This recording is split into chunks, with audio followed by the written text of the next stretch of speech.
Good evening everyone. मेरे सभी viewers को एक बार आपकी ओर से अनीता राय का नमस्कार। इस प्लेटफॉर्म पे आप सभी का हार्दिक अभिनंदन है। शब्दों की बात सीरीज 125 में एक बार फिर से आप सभी का वेलकम है। इस प्लेटफॉर्म पे बहुत सारे गेस्ट स्पीकर्स हैं और उन सभी गेस्ट स्पीकर्स का, मेरे मेंटोर्स का मैं बहुत ही ग्रेटफुल हूँ और ग्रेटिट्यूड है मेरे दिल में, क्योंकि इस मंथ एक पड़ाव को 4 साल पूरे हो रहे हैं। पड़ाव की जर्नी को डेडिकेट किया है, क्या क्या काम मैंने किया है इस एक पड़ाव पर मैंने ये दिखाने की और बताने की कोशिश की है।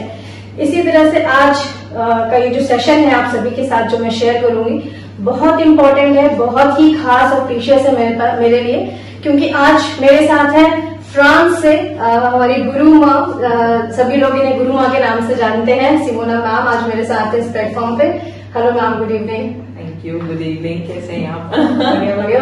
एक प्राउड के प्लेटफॉर्म पर आपका बहुत बहुत स्वागत है मैम। थैंक यू कि आपने मुझे इतना प्रीशियस टाइम दिया और मैं कहूंगी शायद अपने व्यूअर्स को कि मेरा सौभाग्य है कि आप फ्रांस से दिल्ली आए और मैं आपसे मिल पाई, आपसे कनेक्ट हो पाई, बहुत बड़ी बात है। बस ये सब ऊपर वाली का प्लान होता है। बिल्कुल। और मैं मैम के बारे में बताना चाहूंगी अपने सभी व्यूअर्स को कि मैम गिफ्टेड स्पिरिचुअल हीलर हैं, reiki, chakra, manifestation coach, energy and tarot card reader, numerologist, occultist, ये सभी मैम के खूबियां हैं जिसमें मैम बहुत ही फ्रांस में बहुत सारे लोग हैं जो मैम के व्यूअर्स हैं, क्लाइंट हैं, कस्टमर्स हैं जो मैम से जुड़े हुए हैं और 15 ईयर से मैम स्पिरिचुअल जर्नी में जुड़ी हुई है। मैम तो वैसे हम सभी को कहते हैं कि हम सभी ब्यूटीफुल सोल्स हैं और हम सबके जो भी डिजायर्स हैं या हमारे चैलेंजेस जो है लाइफ में, हम आजकल कोशिश कर रहे हैं कि स्पिरिचुअलिटी का जो एक नाम है, जो एक वर्ड है, उससे हम जुड़ पाए और क्या क्या चीजें हैं हम स्पिरिचुअलिटी में, ये सारी बातें आज हम मैम से करेंगे। डेफिनेटली। सो मैम, शब्दों की बात जो एक पड़ाव का मैंने स्टार्ट किया है, इसका सीरीज है 125 और मैंने कोशिश की एक शब्द हम लेकर आए, एग्रेशन, जिसकी हम बात करते हैं, चाहे वो यंगस्टर्स हो, चाहे वो बड़े हों, टीनेजर्स हो, हम अडल्ट हों या बच्चे भी हों, आजकल सब में ये एग्रेशन हम देख रहे हैं। सो आज का मेरा टॉपिक यही है, how do I reduce aggression. Yes, aggression is something you get triggered. आपको आपके अंदर एक जो हम एक विकार इंसान अपने लेके अंदर आया है, that is anger and anger causes aggression. Aggression क्यों आता है? समटाइम्स समबडीज बिहेवियर, जब आप देखते हैं कि सामने वाला आपके हिसाब से नहीं चल रहा है या कुछ गलत कर रहा है, जिससे आप ट्रिगर हो जाते हैं। That's the trigger. और वो ट्रिगर को हम पहचानते नहीं है और हम all of a sudden react to the situation in spite of responding it with very calm mind. हम एकदम से रिएक्ट करते हैं and that causes more aggression, more anger inside you. क्योंकि जो फायर है उसको आपने जैसी थोड़ा सा भी पानी दे दिया ना, तो पानी नहीं दिया एक्चुअली, और फायर को जलाने के लिए आपने उसमें केरोसिन या पेट्रोल डाल दिया तो वो और ज्यादा आग पकड़ लेता है। अगर आप पानी डालेंगे, कामनेस ऑफ माइंड से सोचेंगे कि भाई ये मेरे जो मुझे आ रहा है एंगर, कि ये सामने वाले की वजह से आ रहा है या मेरे ही अंदर कोई चीज ऐसी चल रही है जिसकी वजह से ये ऊपर आ गया है, एलिवेट होके ऊपर आ गया है। जब इसको समझेंगे, आप थॉट प्रोसेस को समझेंगे, अपने अंदर इंटर्न होके देखेंगे खुद की ओर, तो आपको एग्रेशन पे काम करना आ जाएगा। तो मैम, मेरा नेक्स्ट पॉइंट या नेक्स्ट क्वेश्चन ये है, क्या एग्रेशन या जो हम इसे हिंदी में बोलते हैं क्रोध, आजकल सबको बहुत जल्दी गुस्सा आ जाता है, तो क्या इसका कोई क्योर है? क्रोध का कोई क्योर नहीं है, बट क्रोध को ना आप मैनेज कर सकते हो। बिकॉज हमेशा से हम अपने जो हमारे होली स्क्रिप्चर्स में हम देखते आए हैं, जितने देवी देवताएं भी थे उनको भी क्रोध आता था। तो anger is something it is a part of human behaviour. तो वो कहीं ना कहीं उसको आपने शांत रखना है, उसको मैनेज करना है। एंगर अगर आप सही दिशा में अगर उसको डालेंगे तो you can win life like anything, because आप उस फायर को यूज कर रहे हो। बट अगर आप वही एंगर को वर्ड्स में आप डाल दोगे तो आप सामने वाले को हर्ट कर दोगे, और सामने वाले को हर्ट करने से ज्यादा आप कहीं ना कहीं खुद की लाइफ को हर्ट कर रहे हो। कहीं ना कहीं आपका मन अशांत रहता रहेगा। That's how it is. It can't be cured completely, but yes, there are effective ways in which you can manage your anger and aggression. तो मैम, अभी मैं आपसे इफेक्टिव वे भी पूछूंगी, लेकिन उससे पहले मेरा एक क्वेश्चन है कि जिस तरह से हम अभी आप बता रहे हैं कि हमारे देवी देवताओं को भी गुस्सा आता था, क्रोध आता था, बिकॉज ये हमारी फीलिंग है, हमारी एक ह्यूमन बॉडी। सो क्या ये जो गुस्सा है या इस गुस्से में उसके रीजन क्या होते हैं कि गुस्सा करते करते एक इंसान वायलेंट भी हो जाता है? जी, तो उसके क्या कॉजेज है? वो वायलेंट होने का मतलब देखो क्या होता है, एक तो एक एनवायरनमेंट होता है, हर एक एनवायरनमेंट में जहां आप रह रहे हैं, जैसे एक परिवार में बच्चा जब पैदा होता है, अगर वो माँ बाप को शुरू से फाइट करता हुआ देखेगा बच्चा, तो बच्चा क्या सीखेगा?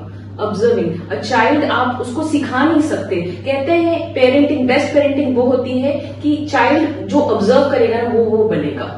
तो अगर माँ बाप फाइट करेंगे या वो घर में बहुत ज्यादा वायलेंस या अब्यूजिव बिहेवियर रहेगा, वो बच्चा वही सीखेगा। तो there are underlying causes which causes this.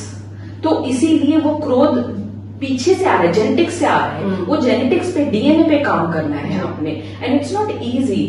जैसे हम कहते हैं ना, जैसे बचपन से हम सीखते हैं कि get up early in the morning, brush your teeth, तो ये सब हम बचपन से सीख रहे हैं और ये हैबिट बन रही है। तो anger is also like that also, कि आप उसको प्रैक्टिस करते रहो। जितना आप प्रैक्टिस करोगे हाउ टू मैनेज इट, और उसके थेरेपीज होते हैं, वो आप लोगे तो डेफिनेटली आप पूरे डीएनए को चेंज कर सकते हो। तो जैसा कि अभी मैम ने बताया कि हमें पेरेंटिंग पे ध्यान देना चाहिए, बिकॉज मेरे और भी सेशंस होते हैं, जैसे मैंने और भी गेस्ट स्पीकर से बात की है कि बच्चा जो कुछ भी सीखता है वो अपने होम एनवायरनमेंट से ही पहले सीखता है, because most of the time वो अपने पेरेंट्स के साथ स्पेंड करता है। तो मैम क्या इफेक्टिव वेज हो सकते हैं या मेथड्स हो सकते हैं या कोई स्ट्रैटेजीज अगर आप हमारे साथ शेयर करें कि हम कैसे कंट्रोल कर सकते हैं? बिल्कुल, डेफिनेटली। कैसे? सबसे पहला एंगर के तो एक इफेक्टिव रेमेडी ये है कि जब आपको क्रोध आता है, stop, take a pause and ask yourself. अपने आप से एक सवाल पूछिए, ये मुझे क्रोध इस वक्त क्यों आ रहा है? क्या ये सामने वाला मुझे ट्रिगर कर रहा है या मुझे उकसा रहा है? क्या हो रहा है मेरे अंदर? आप जैसे ही 10 सेकेंड्स खुद को स्टॉप करेंगे ना, तो वहीं पे आपका जो एंगर है ना, इट विल कम डाउन, नीचे हो जाएगा।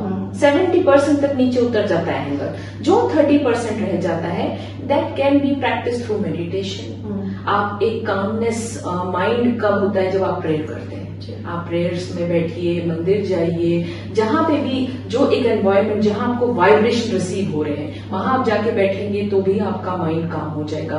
But best technique is meditation. Sit with your self at least for 5 minutes. जैसे ही आप मॉर्निंग में उठो, खुद के साथ बैठो, खुद को सवाल करो कि ये चीजें मेरे में अगर है तो भगवान आप मुझे शक्ति दो कि मैं इस विकार को खत्म कर सकूं अपने अंदर से। तो ये चीजें आप बिल्कुल बहुत इफेक्टिव टूल्स हैं। एंड मैं ऐसे लोगों को देखा है जिनको इतना एंगर आता था, बट अब उनका एंगर सिर्फ 5% है, because they are working on their anger. तो प्रैक्टिस मेक्स मैन परफेक्ट। जितना आप प्रैक्टिस करेंगे कोई भी चीज पे, तो आप उस पर विन कर सकते हैं।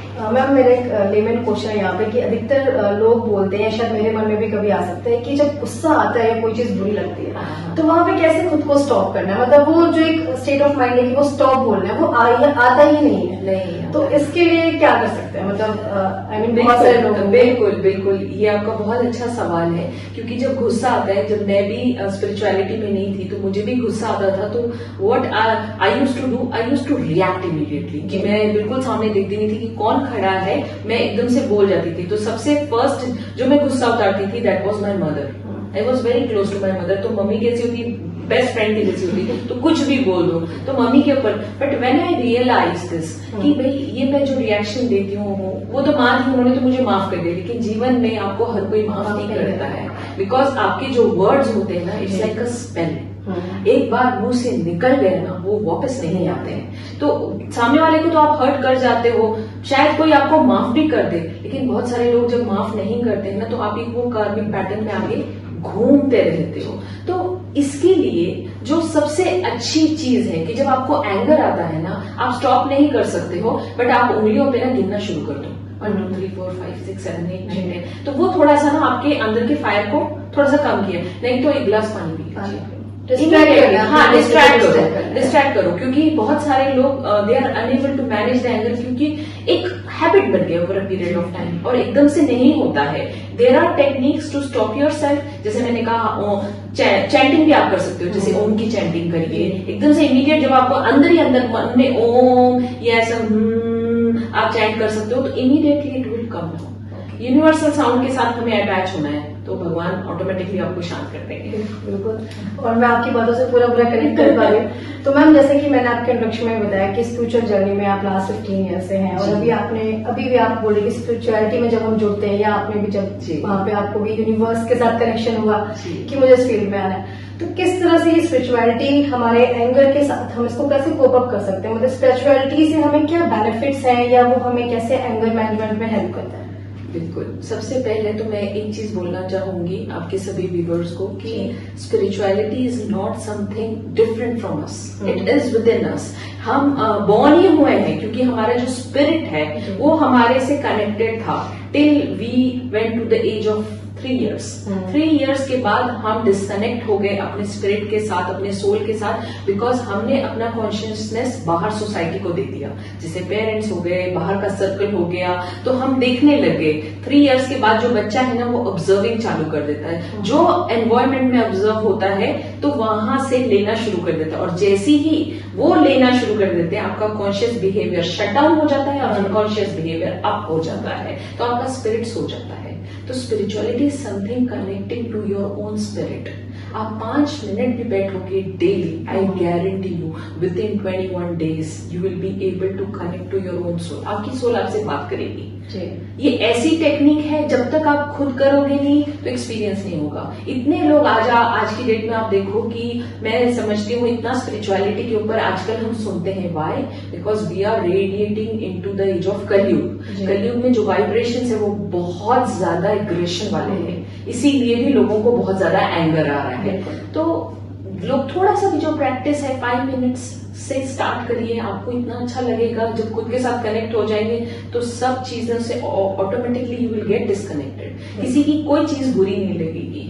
इस पे एक मिसाल मैं आपको बताती हूँ कि गौतम बुद्धा एक विलेज में गए थे, वो अपना प्रवचन दे रहे थे, तो वहां पे एक बंदे ने कहा कि ये हमेशा आके कुछ भी बोलते रहते हैं, ये पागल इंसान है, और उनकी बहुत इंसल्ट की। जब इंसल्ट की तो वो बहुत मुस्कुराए, एकदम से उन्होंने स्माइल दी, और वो बंदा घर जाके सो नहीं पाया। दूसरे दिन आके उसने गौतम बुद्धा से सवाल किया कि भाई आप तो मुझे कुछ नहीं बोले, मैं तो इतना बोल गया, लेकिन आपने मुझे एक रिएक्शन तक नहीं दिया, और मैं पूरी रात तिलमिलाता रहा कि आपने मुझे कुछ नहीं बोला। तो वो मुस्कुरा के बोले कि जो भी तुमने कहा वो तो मेरा था ही नहीं, तो मैं जैसे लेता हूँ। तो ये चीज this you will attain through talking to your own self. जब आप खुद के अंदर इनवर्ट जर्नी है स्पिरिचुअलिटी, जैसे ही आप अपने सोल को एक्टिवेट कर देंगे ना, कनेक्ट कर देंगे, आपको दूसरे कोई कनेक्शन की जरूरत नहीं। आजकल लोग मोबाइल से कनेक्टेड हैं, खुद के कनेक्शन को भूल गए। कितनी खूबसूरत बात आपने बोली, और मैम जो आपने अभी कहानी सुनाई है, स्टोरी सुनाई, बहुत ही प्यारी है। सो मैम, अब ज्यादा टाइम मैं आपका नहीं लूंगी, प्लीज अगर एक लास्ट में टेक अवे मैसेज आपका कुछ हो हमारे व्यूअर्स के लिए तो आप प्लीज शेयर करिए मैम। मैं आप सबको एक ही चीज बोलना चाहूंगी कि खुद से कनेक्ट करिए। जो मोबाइल है, जो भी टीवी है, इस सबको शट डाउन करिए for couple of minutes and connect to your own spirit, because यही एक असली चीज है जो आपको भगवान के साथ जोड़ेगी, यूनिवर्सल क्रिएशन के साथ जोड़ेगी, और आपके सब विकारों पे आप विजय पा सकेंगे। तो कनेक्ट करके देखिए, और कुछ आपको इसमें कुछ नहीं समझ में आता है तो डेफिनेटली मेरे जैसे बहुत स्पिरिचुअल लीडर्स हैं, मैं भी हूँ, आई एम ऑल्सो अवेलेबल, आप मुझसे भी कनेक्ट कर सकते हैं एनी टाइम। एंड बहुत बहुत अच्छा लगेगा आपको। एक बार आप खुद से कनेक्ट करके मुझे जरूर बताना कि कैसे लगा। बस यही है मेरा मैसेज।